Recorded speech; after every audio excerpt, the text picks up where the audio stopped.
Welcome back to Man versus Tech with Kyle and Chris from Intellis.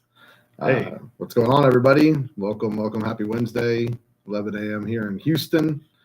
We're having a lot of fun. We have a really cool topic today. We're going to actually be demoing robotic process automation using OpenBots and WolfePak LandPro, which is a software that Kyle and I have been part of for couple decades, most of our lives. So we actually built some bots onto some software today. We're going to show that, and we're going to talk a little bit about some tech news like we always do.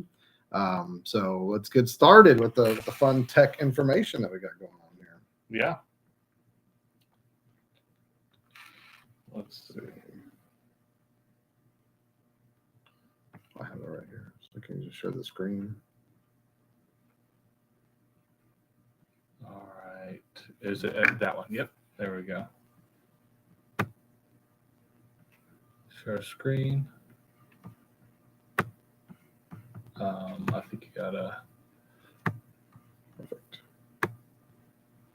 All right. So, tech news for the day. You know, it is hot here in Texas, right? 1,100 hours, 1,100 degrees.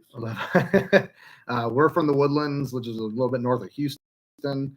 At the end of the day, we had record over 100-degree temperatures. And yesterday, I woke up and I'm always reading. I was actually reading on Reddit, people talking about Texans voluntarily cutting off their power to conserve energy. It's a big topic right now in Texas about our energy system. Well, Monday was the hottest day on record in 150 years. Hottest day on record in 150 years. Yeah. Wow.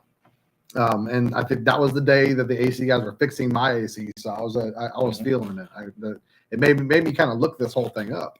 And so as we're always talking about technology, it was funny because they said they were volunteering to cut the power off, right, to conserve energy. Just 500,000 people out of the goodness of their heart. Were willing to sit in above 80 degrees, sweltering homes, and so.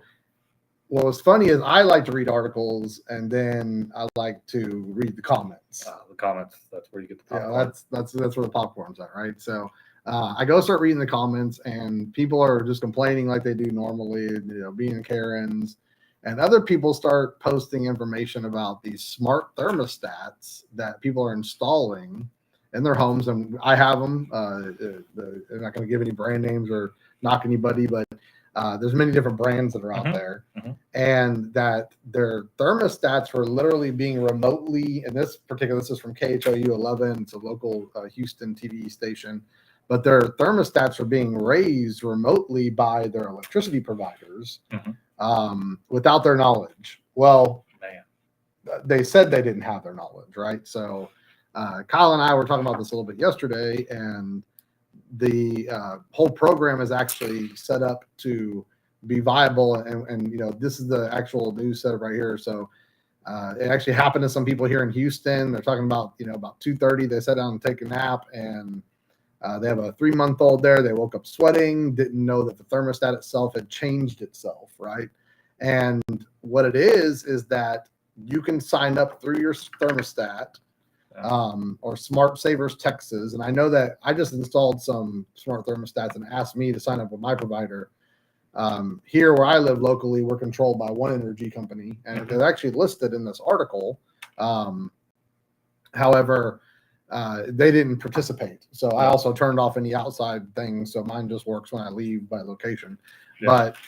But in these smart thermostats, the learning ones, people started saying, hey, quit saying yes to everything whenever you install stuff. Yeah, because they said they didn't know about it, but they gave their consent. Yeah, so this is like your cell phones, everything else. This is not tinfoil hat stuff. This is real. Go into your thermostats and turn it off. Or the electricity company, at some point, people were saying that they were totally turning off their AC units, turning up their temperatures to certain degrees where the AC units wouldn't run. And then you couldn't change it manually. It locked the screen. And when they tried to go over there and modify it, it said that you agreed to participate in this program. And people were pulling them off the walls and resetting them and breaking back into them. And there was actually a pretty lengthy explanation by a lot of the tags in Reddit that were explaining to people how to turn it off. And you had to go through multiple steps.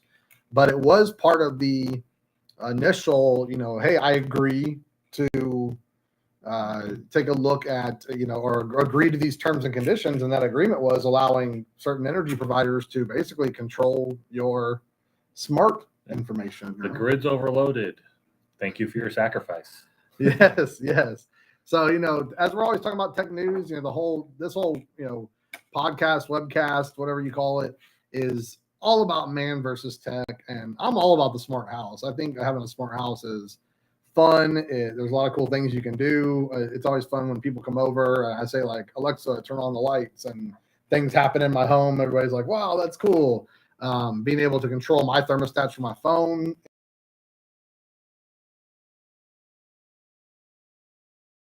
Smart camera systems. But man, you just got to watch out for what you're agreeing to sometimes. You do. It makes me wonder everything that we give permission to. We've got smart cars, like you said, smart cameras. It may seem like a feature, or you may need to give this permission to get some sort of feature, but is it worth it? Yeah, luckily in this case, the feature doesn't stop you from using the equipment, right. But a lot of the features that are out there and a lot of smart equipment or software programs or whatever, like, if you don't agree to what they want, you just don't get it. Yeah, you just don't get to use it. It doesn't work. Or you may get some kind of version that is so dumbed down that it's not even close to what anybody else is using. Or what you paid for. Or even what you paid for. So that consent is a huge piece. And that's what they were talking about, was you've already agreed to this. It wasn't, they're calling it willing because you had technically prior agreed. And some of these have to do with rebate programs that they're giving people for participating in programs. So you're actually being compensated to allow them to do that, to conserve their power at the end of the day. So for the lawyers out there, once you compensate somebody for something, it kind of changes up the situation, right? So tech news of the day. If you guys have any information you want to talk about, comments, suggestions, whatever it may be, we're totally open to talking about more about the tech news. So that's a lot of fun. All right. So Kyle, what have we been talking about the past 4 or 5 man versus techs? Robotic process automation, or RPA. RPA, robotic process automation. We've gone through a lot of information about what it's all about, what you can do with it. We've talked about how it's good, how it's bad, how it's ugly, how it's pretty. I think we've discussed whether, when you should use it, when it's effective to use it, when does man win or when does tech win? And sometimes we have some draws. We've had a couple of wins. But at this point in time today, we're actually, for the first time, going to show some RPA in action on a program that both of us have used for 20 some odd years. I mean, this goes back to the mid 90s for me. Early 2000s for me. And so a program that was widely used is owned by a company called Pack Energy.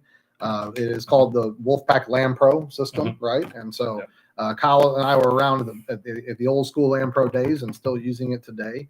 But what we decided to do at another company that we use called PMP Oil and Gas Solutions is a service company. It uses LandPro. And for many years, we had people that worked at PMP that put stuff in LandPro. I mean, that's exactly what they did. Office full of lease analysts. Office full of lease analysts. So, not saying that we don't want an office full of lease analysts at the end of the day.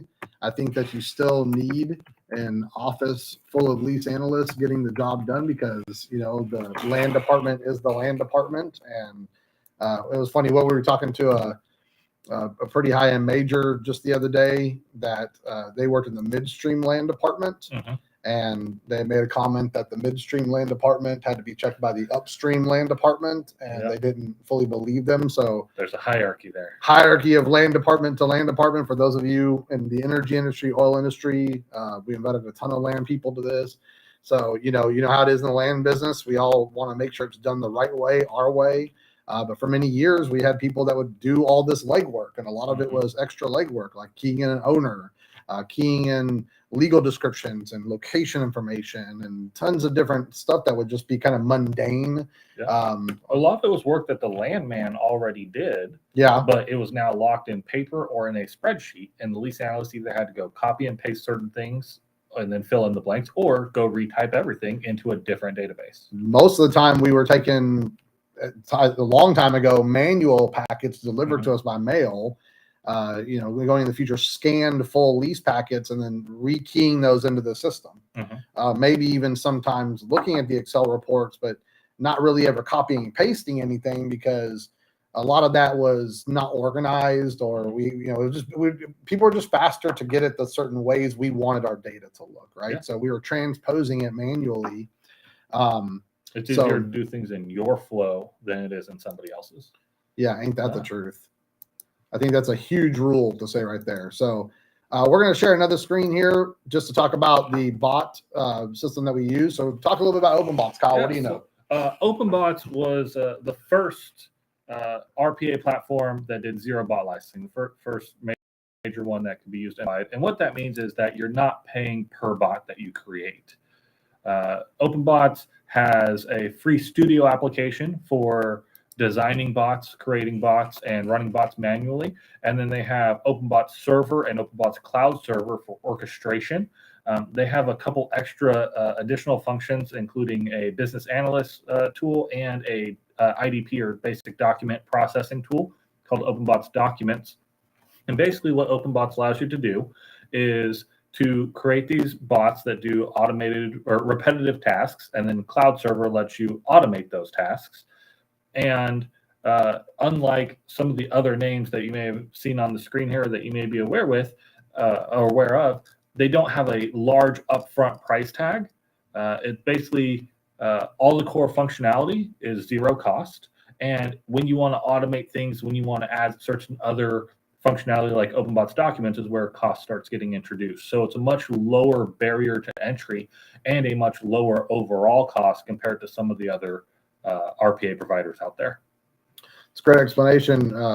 Shout out to OpenBots out there. Let us know if we explained you properly. Here we have a lot of the competition that's out there, and OpenBots is pretty open about that. No pun intended. You can see UiPath, Power Automate, Automation Anywhere, Blue Prism, all great software systems, all great RPA systems. Some of them have IDP built in. Some of them do more than just RPA. For those, there's a lot of users that are out there. This is Man versus Tech. We're all about talking tech, so we'd like to embrace all technology that's out there. If you users use a different system than we use over here, we have used a lot of these, but today we're going to show OpenBots, and we're going to actually show it using OpenBots. So we're pretty excited about that. I will say we are partners with OpenBots, and if you're interested in OpenBots, you can actually get a discount code from us if you contact us. So either and we can give you a code. Hit us up on LinkedIn, our YouTube channel, everywhere that we're streaming, and we'll get you that discount code so you can build the bot yourself. And that's the big topic for today. I think that we need to really talk about is that what we're going to show you here in a second is built by what we like to call citizen developers. We do have data scientists here with us that work with us. Kyle is a data wizard. He's a data everything. Do what I can. He does what he can.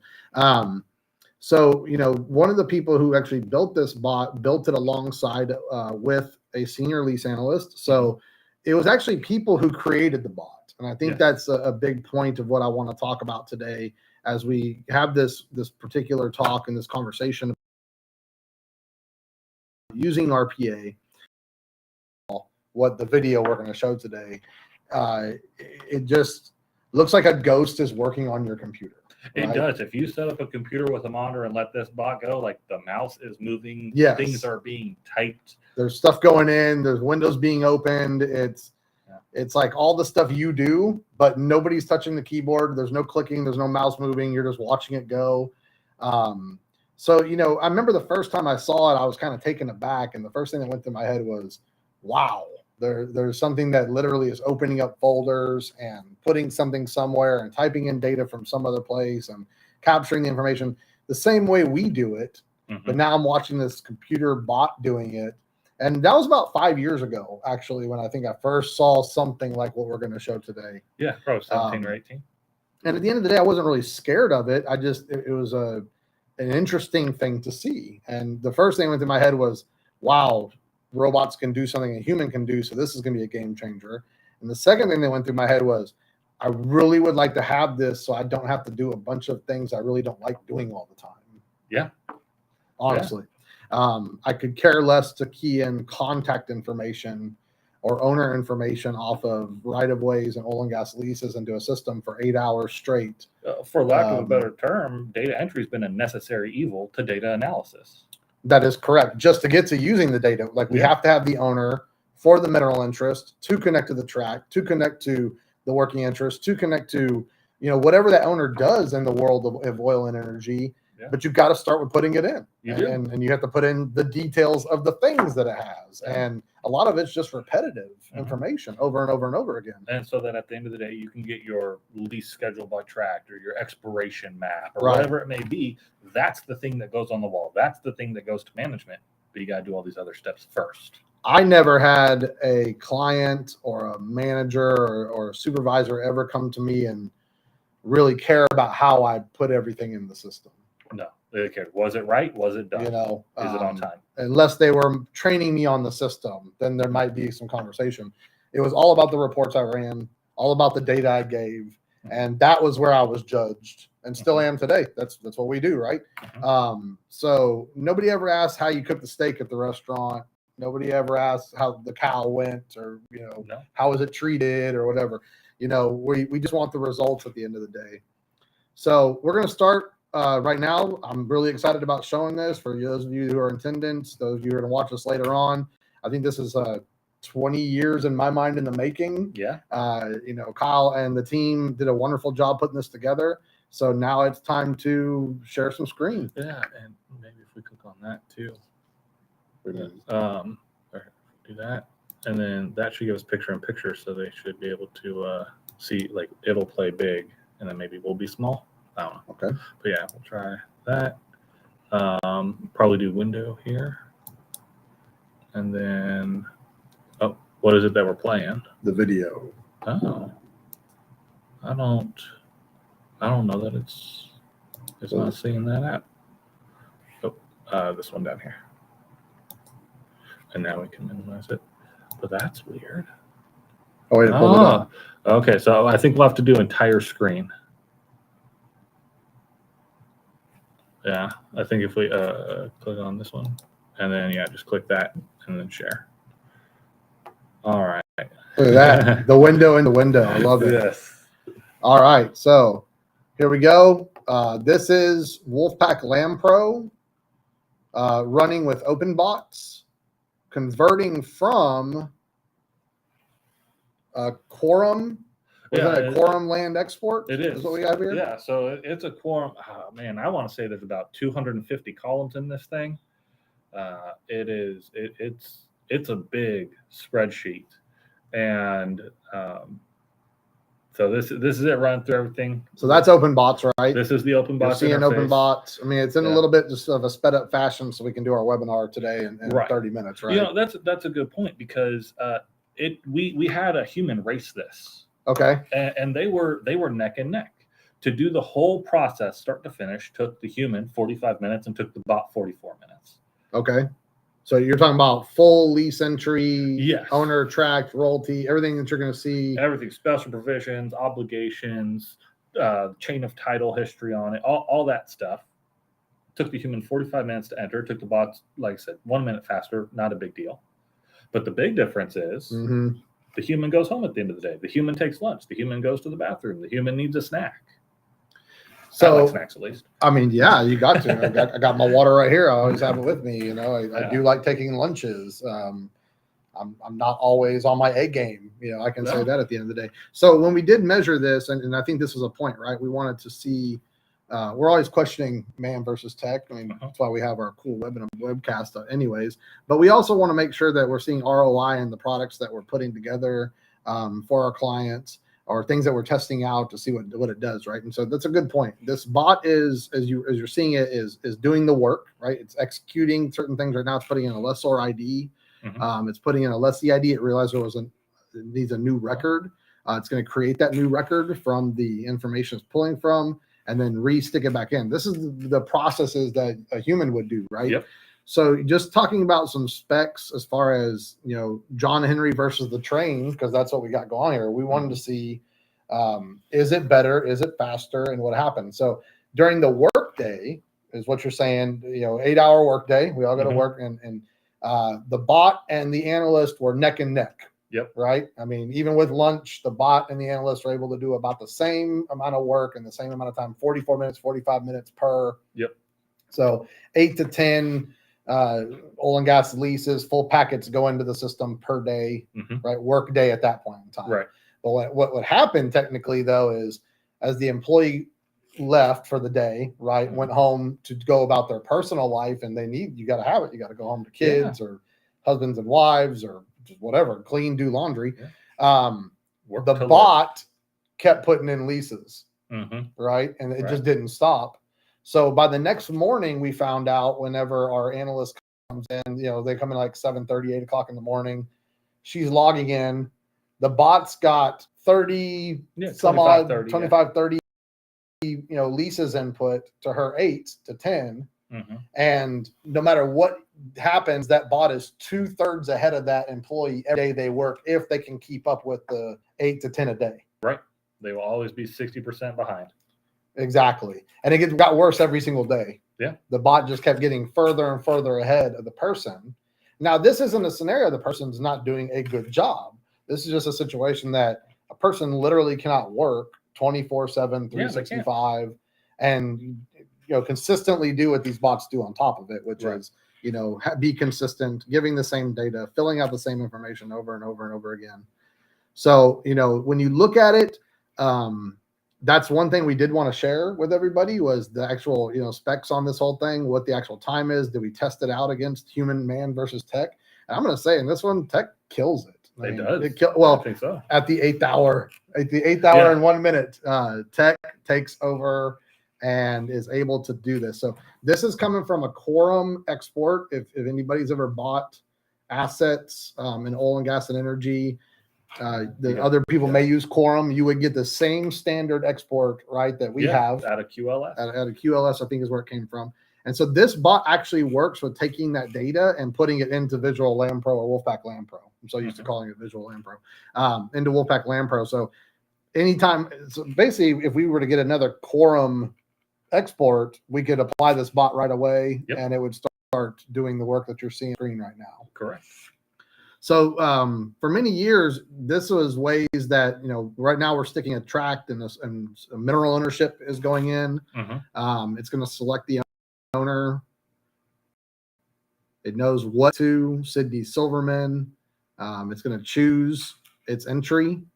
It's going to save it. Notice how the bars are starting to go away. So you're watching like I'm not touching the keyboard. Nobody touched the keyboard. The body, you can see OpenBots is doing this. Yep. And this is what took me aback. It was like, whoa, the actual bot's doing the work that I do. So yesterday we had talked a little bit about programs and wizards and shortcuts and programs. Yeah. Software designers put in shortcuts for humans to be able to do things faster because the way they initially designed the system or the way the database works isn't conducive to how humans work. So our analysts use the shortcuts, right? The wizards to connect certain things. And that's when I use LandPro, and I still do, the wizards are there for you to connect data faster without having to go manually choose the data from another location and connect it every single place and open up tons of different windows, right? But it does require a different workflow, the wizard versus the form entry. Yeah. So with the bot, what did the bot do? The bot just opened up the lease and started putting in lease data from that one spreadsheet.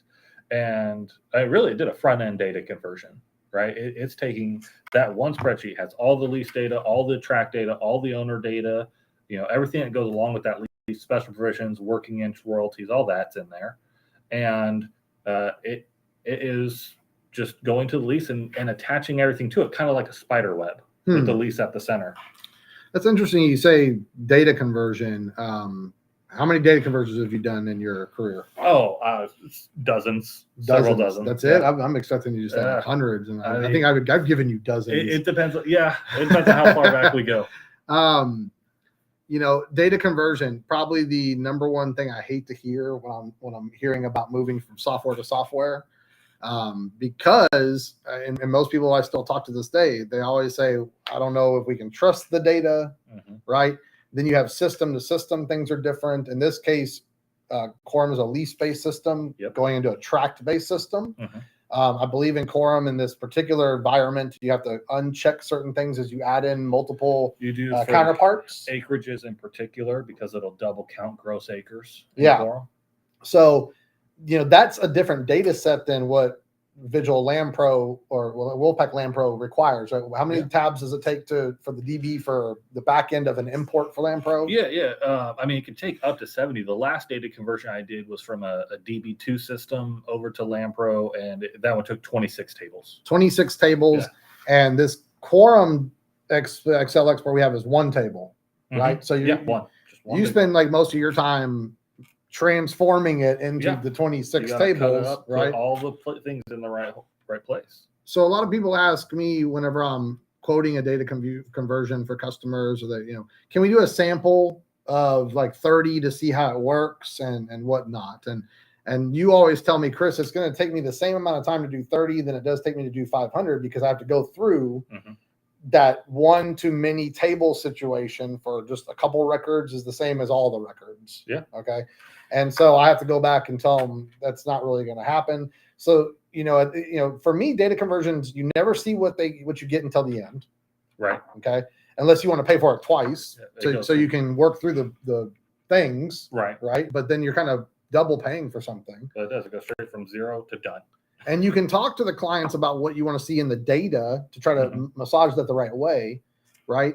And I think you probably should do some of this stuff anyways, even with RPA or whatever you're doing. But by the time you're done with the data conversion, I will tell you almost everyone I've ever dealt with, you have to go back and there's cleanup, there's extra work to stick in, there's things that the import didn't account for, where there are places in the program that it didn't fill in, or it wasn't available, or you didn't supplement it.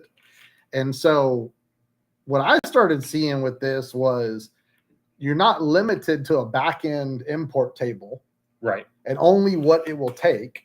You can literally go through the front end like a user, and now you can click all the boxes. You can click, you can enter, like in this down here, we have grand totals and things like that we can have the bots check and uncheck. We can make it recalculate.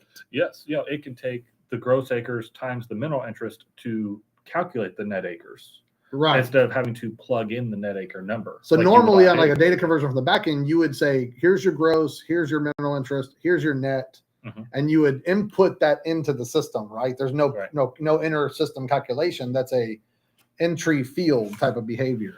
And so with this, you could say, don't enter the net acres, right? LandPro has this wonderful recalculate tool built into just, you can do it across the whole thing. Have the bot do all the data entry and then recalculate. Find out what that new net is based on the MI that came out, for those of you in mineral interest that was in the other data set. And then you could do a cross comparison back to your old data to check all the nets. You could, and see what flags good and bad, and then try to figure out why. And you can do that export right out of, in this case, LandPro, or if you're using LandVantage, Inertia, Integra. We've used them all, right? iLandman, all of them, right? You can, almost every one of them allow you to export to Excel. Yep. Right? So then you go back to the Quorum spreadsheet I was thinking, and you can find out maybe some check marks just weren't checked. And that's why the net's doubled up, or the gross is doubled up, or something has happened incorrectly in the other data set. So now this time your data is cleaner because you're using data points to let the system do calculations just like you would do if I was sticking it in. I would stick in the tract with the gross, key in every owner, and the net would automatically calculate based on the mineral interest as long as I don't go over 100%. Yep. The division of interest world, we want to be at 100% with 8 decimal points, right? So the other thing I think you talked about, what about data conversions? What's happening in the future with data conversions that's going on right now? Well, as more and more systems move online, you have less and less access to the back end. The only way you can get stuff into an online system is if they have created an import path for you, and fewer people want to create import paths. More and more people want you to pay them to do the import. You don't have access. So I'll just dumb it down for myself. You're saying that cloud-based systems are restrictive on the back end. So you're either limited to maybe some kind of import template they're willing to give you, which probably doesn't fill out everything, or at least what we're finding, right?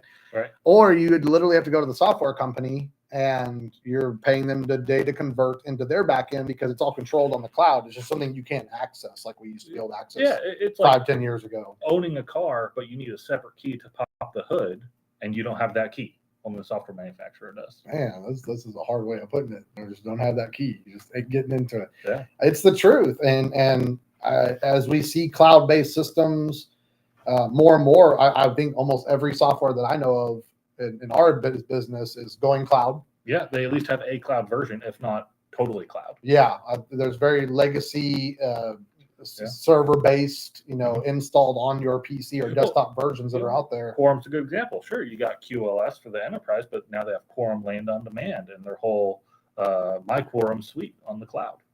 Yeah, Pack Energy is going on the cloud. P2 LandMan was on the cloud. LandVantage, LandVantage. So, at the end of the day, not only are you able to do some data conversions with all this stuff, but we did watch the video. We got a couple of minutes. We're going to take this a little bit over because this is awesome. I think it's awesome. Yeah.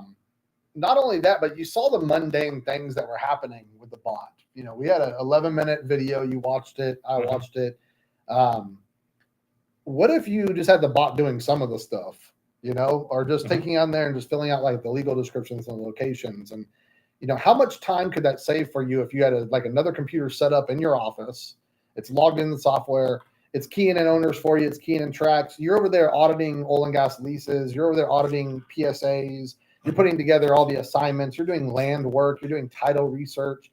And this bot is keying in all of your tract information, your mineral interest information, your owner information, names and addresses alone.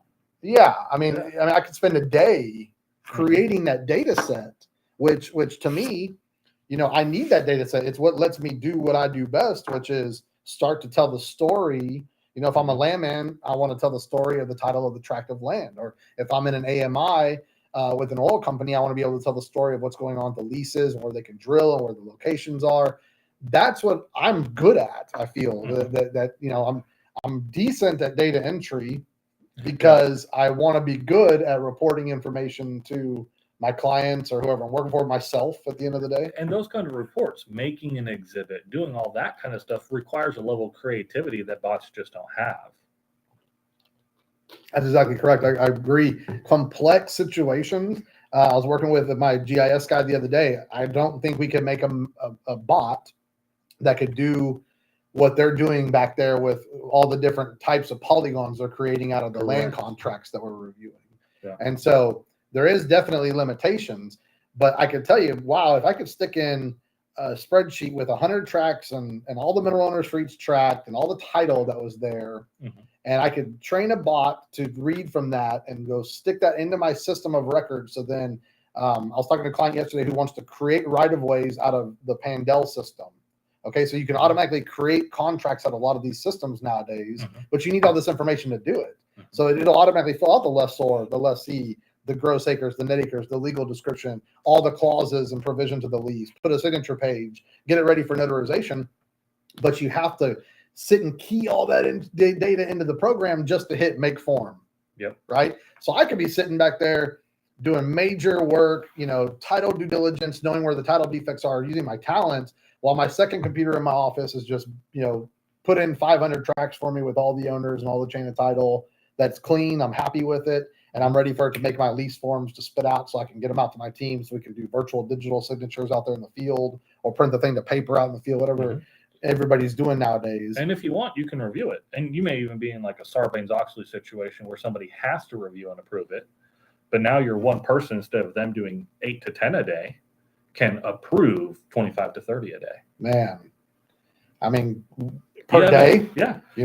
That person still has a good job doing 3 times as much. Absolutely. Yeah. I think that's the benefit. At some point we see that within probably 7 days, the bot creates so much data that humans can't keep up with approving it or clearing it or saying it's there. Not a limitation. The human's still doing, I'd say, up to 10 times as fast as I've seen them normally work if they want to even question the data.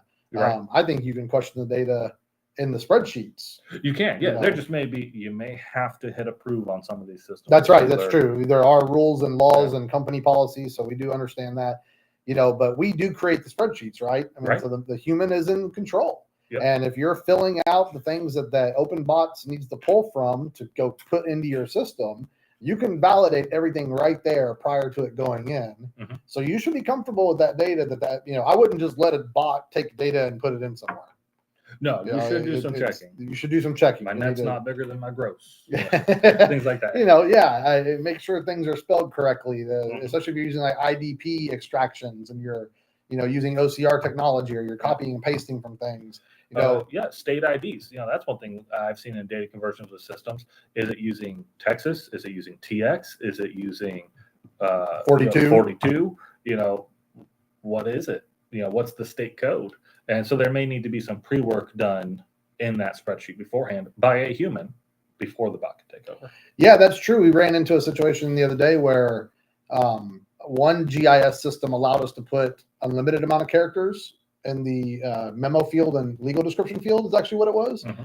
And when we exported it out, the system cut it off to 256. Yep. So the legals are being cut off. Yeah, we were going from file geodatabase to shapefile, which is Yep. a D-based backend. And, we had to learn that the hard way by turning that into somebody. They're like, where's the rest of the legal description? And of course, I'm jumping on somebody about not filling out the legal description, and kind of find out the technology just did it. Mm-hmm. Right. So, the idea at the time was to spread it across multiple cells or go into the DB and just like copy and paste the legal once the track goes in, which is, of course, we took the shorter route. I think we provided both just because we could. But at the end of the day, those are things that you don't know software have unless you know everything about your software, right? You read all the manuals, you pay attention to watch every video that's out there. Maybe you do, Kyle, but I know I don't read everything. I do read manuals when it comes to putting together furniture, but those are good. Usually I don't read the manual to my stereo. Yeah. Things like that. Or and I keep them. Yeah, I do keep them. There is a drawer for all. I'll have to show you my 1982 Woodlands resident book that I found in this house. I love it. But anyways, guys, this is our man versus tech. Kyle, what do you think? Man wins, tech wins? Oh, tech wins all the way on. Tech killed it. We challenged it. Yeah. We did it. John Henry won, and just like the tale, the analyst couldn't keep up by 8:01. 5:01 p.m. it was. Bots started taking over, and by the next morning, the analyst could not catch up. It will key in 2/3 more, 1/3, 2/3 ratio. Yep, every day until it's over. Mm-hmm. So save your employees some time, save yourself some time. We can teach you guys how to do this. We've learned how to do it ourselves. We have citizen developers. One of our biggest bot makers was a Starbucks barista at one point.